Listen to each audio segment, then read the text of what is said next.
Assalamualaikum warahmatullahi wabarakatuh. Salam sejahtera untuk teman-teman kelas riset bisnis kelas K101 dan Pak Wisnu Budi Prasetyo, SM, SE, MM. Saya hari ini ingin melakukan presentasi untuk UAS riset bisnis dengan judul Peran Mediasi Multitugas Karyawan dalam hubungan antara sistem kerja berkinerja tinggi dan kinerja karyawan. Saya Milenia Anissa dengan nomor induk mahasiswa 202001011476. Program Studi Manajemen Fakultas Ekonomi dan Bisnis Universitas Esa Unggul 2023. Yang pertama adalah latar belakang. Multitugas karyawan atau ambidextrous employee mengacu pada orientasi perilaku karyawan untuk menggabungkan eksploitasi dan tugas terkait eksplorasi selama jangka waktu tertentu untuk mencapai tujuan perusahaan, menurut Channels et al. 2017. Menurut Han and Kim tahun 2017, mengkonseptualisasikan kinerja karyawan sebagai termasuk kinerja dalam peran kinerja adaptif dan perilaku kewarganegaraan organisasi yang mengukur kinerja peran ekstra. Dalam konteks global, literatur tentang sistem kerja berkinerja tinggi mengungkapkan bahwa praktek sumber daya manusia berpengaruh positif terhadap kinerja individu dan organisasi. Bahkan menurut Jewel et al. Tahun 2020, meskipun beberapa kemajuan telah dibuat, penelitian lebih lanjut diperlukan untuk mengkonseptualisasikan sistem kerja berkinerja tinggi atau high performance work system. Dengan demikian, penting untuk mensintesis dan mengkonseptualisasikan istilah sistem kerja berkinerja tinggi atau high performance work system di negara berkembang seperti Indonesia. Selanjutnya ada urgensi. Penelitian ini akan menunjukkan bagaimana multitugas karyawan atau ambidextrous employee dapat mengungkapkan hubungan antara sistem kerja berkinerja tinggi atau high performance work system dan kinerja karyawan atau employee work performance terhadap karyawan di PT Bina Karya Prima, wilayah Jakarta dan Bekasi, untuk membuka penemuan baru yang memiliki hubungan antara high performance work system dan kinerja karyawan. Penelitian ini memasukkan peran mediasi multitugas karyawan dan mengembangkan kerangka teori baru. Berdasarkan penelitian terdahulu, ini termasuk gap-nya atau kesenjangan. Berdasarkan penelitian terdahulu, Amare Ijigu tahun 2022, terdapat kesenjangan atau gap dengan penelitian sekarang ini. Ada dua perbedaan penelitian terdahulu dan penelitian ini. Pertama, penelitian sebelumnya dilakukan pada karyawan yang bekerja di Ethio Telecom, terletak di wilayah kota Addis Ababa, Ethiopia. Sedangkan penelitian ini dilakukan pada karyawan yang bekerja di PT Bina Karya Prima, wilayah Jakarta dan Bekasi, Indonesia, di tempat perusahaan saya bekerja. Kedua, penelitian sebelumnya, Amare Ijigu tahun 2022, menguji dengan menggunakan pendekatan Amos grafikal untuk pemodelan persamaan struktural atau SEM. Sedangkan penelitian ini menggunakan SEM atau Structural Equation Modeling dengan aplikasi SmartPLS 4 menurut Momen et al. Tahun 2021. SmartPLS 4 digunakan untuk menggambarkan penilaian MGA atau Multi Group Analysis. SmartPLS 4 saat ini sedang dalam pengembangan dengan basis teknologi yang diperbarui. Perangkat lunak ini menjanjikan kompatibilitas dengan sistem operasi terbaru dan penggunaan bebas masalah di tahun-tahun mendatang. Menurut Memon et al. Tahun 2021. Novelty, penelitian sebelumnya, Amara Werku Ijigu tahun 2022 dilakukan pada karyawan yang bekerja di Ethio Telecom terletak di wilayah kota Addis Ababa, Ethiopia. Sedangkan penelitian ini dilakukan pada karyawan yang bekerja di PT Bina Karya Prima, wilayah Jakarta dan Bekasi, Indonesia pada tahun 2023.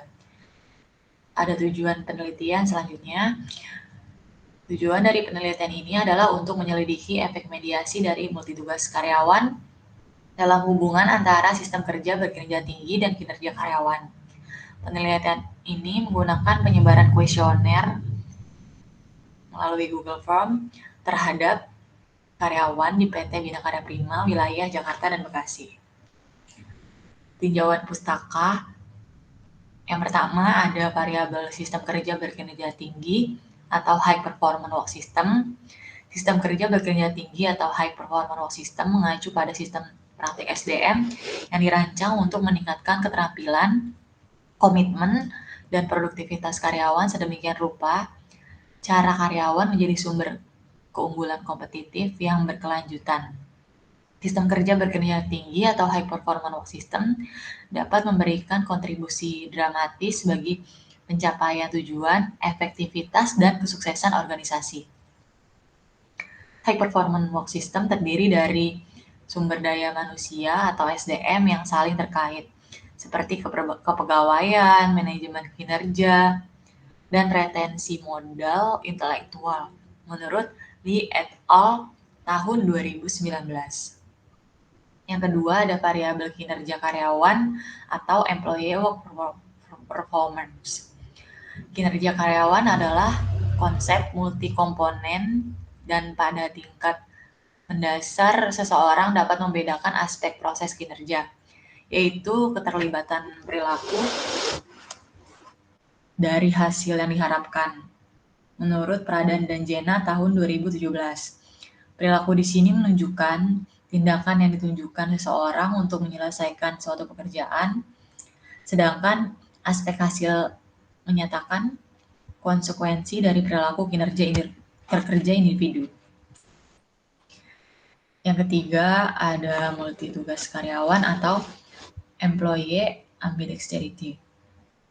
Multitugas karyawan atau ambidexterity employee mengacu pada orientasi perilaku karyawan untuk menggabungkan eksploitasi dan tugas terkait eksplorasi selama jangka waktu tertentu untuk mencapai tujuan perusahaan. Menurut Channels et al. Tahun 2017. Di sini ada gambar model penelitian. Nah, di sini ada hipotesis 1, hubungan antara sistem kerja berkinerja tinggi dengan kinerja karyawan. Hipotesis 2 ada hubungan antara sistem kerja berkinerja tinggi dengan multitugas karyawan.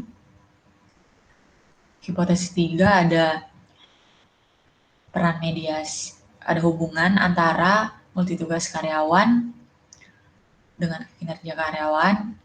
Hipotesis 4 ada peran mediasi multitugas karyawan dengan sistem kerja berkinerja tinggi dan kinerja karyawan.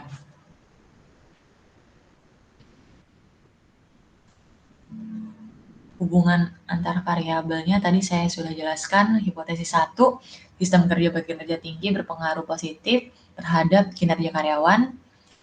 Hipotesis 2, sistem kerja berkinerja tinggi berpengaruh positif terhadap multitugas karyawan. Hipotesis 3, multitugas karyawan berpengaruh positif terhadap kinerja karyawan. Hipotesis 4, multitugas karyawan memediasi hubungan antara sistem kerja berkinerja tinggi dan kinerja karyawan. Selanjutnya ada metode penelitian dalam pengukurannya. Penelitian ini akan menyebarkan kuesioner melalui Google Forms dengan menggunakan skala Likert 1-5, di mana skor 1 adalah sangat tidak setuju atau STS, skor 2 tidak setuju atau TS, skor 3 netral atau N, skor 4 setuju atau S, dan skor 5 sangat setuju atau S. Pengukuran variabel yang akan diteliti dalam penelitian ini terdapat 20 pertanyaan, yaitu variabel sistem kerja berkinerja tinggi atau high performance work system dapat diukur menggunakan 5 pertanyaan yang didapat dari penelitian Amare, Werku, Ijigu tahun 2022 Cogent Business Management dari jurnal Cogent Business Management. Yang kedua, variabel kinerja karyawan atau employee work performance terdapat 5 pertanyaan dari penelitian Amare, Werku, Ijigu tahun 2022 Cogent Business and Management. Variabel multitugas karyawan atau employee dexterity terdapat 5 pertanyaan dari penelitian Amare, Werku, Ijigu tahun 2022 Cogent Business and Management. Populasi yang dilakukan, selanjutnya ada populasi yang dilakukan oleh peneliti, yaitu responden yang bekerja di PT Binakarya Prima, wilayah Jakarta dan Bekasi. Sampel, pengumpulan data dalam penelitian sebelumnya, pengumpulan sampel dengan menyebarkan kuesioner di Google Forms dengan menggunakan rumus Haier et al. Tahun 2018. Adapun jumlah item pertanyaan pada penelitian ini sejumlah 20 pertanyaan, sehingga ukuran maksimal sampel penelitian ini adalah 5 kali 20 sama dengan 100 responden dengan menggunakan metode pengambilan sampel non-probability sampling dengan teknik purposive sampling. Selanjutnya ada analisis data. Analisis data yang digunakan dalam penelitian ini menggunakan structural equation models atau SEM. Dalam penelitian ini ada beberapa tahapan yang dilakukan. Pertama, analisis statistik deskriptif. Kedua, yaitu menggunakan analisa outer model. Pada tahapan ini akan dijadikan pengukuran untuk uji convergent validity, uji diskriminan validity, dan uji reliabilitas. Tahapan ketiga yaitu analisa intermodel. Ini akan dijadikan untuk mengukur koefisien determinasi atau nilai R-square. Dan analisa jalur, dan yang keempat, uji hipotesis data variabel. Penelitian ini diolah dengan menggunakan program software SmartPLS 4, Memon et al. Tahun 2021 dan SPSS versi 29. Terima kasih. Sekian proposal riset bisnis dari saya, Milenia Anissa. Kurang lebihnya mohon maaf untuk Pak Wisnu Budi Prasetyo SE, MM dan teman-teman semua. Wassalamualaikum warahmatullahi wabarakatuh.